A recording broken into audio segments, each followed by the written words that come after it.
Asia Kufi, an Afghanistan politician and women's rights activist, noted, I want my daughters to be respected as human beings. That's the country I'm fighting for. Hi, my name is Tammy McIntyre. Being the mom of millennial and new generation daughters, I want them to have better opportunities. Our daughters need to know that their voice matters, that they matter as human beings. Advocating women's rights is an effective method to establish better relationships among men and women, as well as create equal opportunities for all women.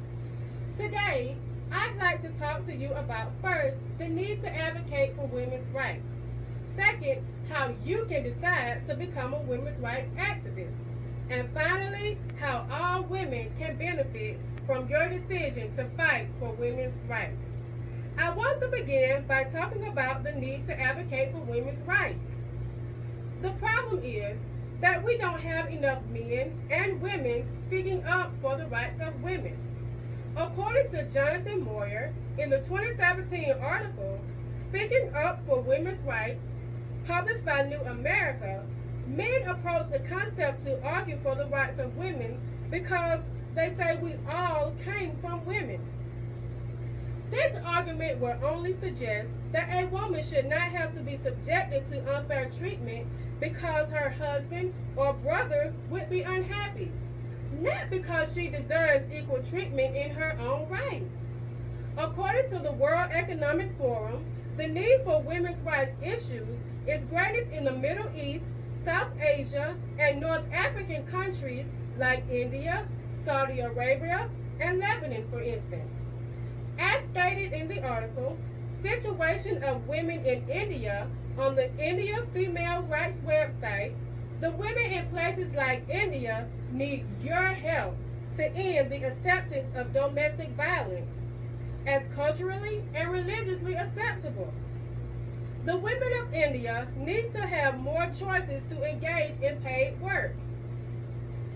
As stated by the National Women's Law Center, women are paid only 82 cents for every dollar paid to men. The problem is that for women of color, the wage gap is larger, according to an analysis by the NWLC. Now it is the time for changes to be made to the equal pay laws. You can choose to advocate for all women's rights, or you can specify which rights you want to advocate for. Women need mediators to fight against unequal pay, against domestic violence, against gender disparities. The list goes on, but it doesn't have to. The issue of women's rights is very important. The following excerpt from a poem by Bree Lee entitled Female shows the importance of women's rights. I am not a toy to be put back on the shelf. I am not someone who always needs help. I am female. When an argument comes up, it's always, we should get to hit them back. And the excuse when they decide to lash is a measly, boys will be boys. When he touches where you tell him not to, boys will be boys. Because stopping him from doing it again is a no can do.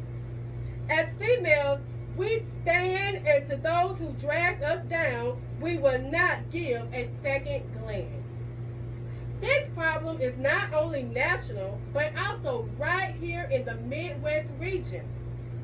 Real median earnings of men and women who work full-time year-round increased by 3.4% and 3.3%, according to the U.S. Census Bureau. I'm sure you can see the need for people like you to advocate for women's rights. Now, most of the class has already decided to become an advocate. You might be asking, how can I become a women's rights activist? Let me tell you. These are the ways you can become a women's rights activist. Research to find activists in your local or state area.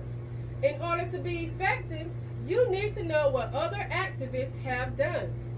Plan to join an advocacy group.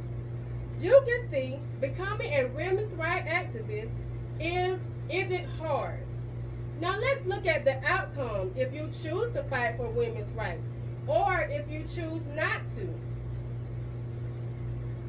Advocacy for women's rights would benefit women, men, and children. Successful women construct happiness within her home, and she is able to provide support to her family. A politician, Afghanistan native, and victim of sexual inequality decided to become an activist. She was part of a group that had an opportunity to meet with the Taliban to confront women's rights. The Taliban negotiated responding to her demands for sexual inequality, and women were allowed to become prime minister. The problem is present when you think about fighting for women's rights, but you don't act on those thoughts. Then no one benefits from your services. The women that need help are left with no help, no justice. The consequences of this is that they don't feel their full potential. This is why it is important to make the decision to fight for women's rights today. What can you do? Raise your voice. Support one another. Get involved in the movement. Educate the next generation. Know your rights as a woman and give to the cause by visiting this website.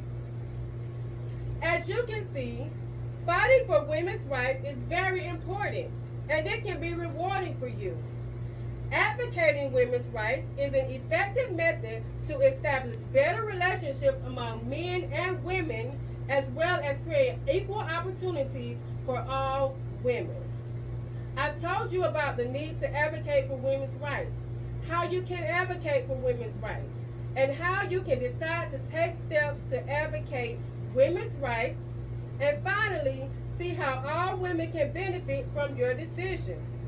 You become an advocate by researching advocacy organizations and joining the movement, as well as make donations.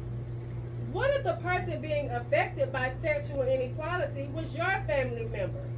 Imagine if you had a sister or daughter who was suffering from gender disparities or racial and gender inequalities, for instance. Think of the fulfillment in knowing your daughters will have better opportunities. I challenge you not to wait any longer. Join the women's rights movement and change a life. I leave you with this quote by Audre Lorde. I am not free, while any woman is unfree, even when her shackles are very different from my own. Thank you.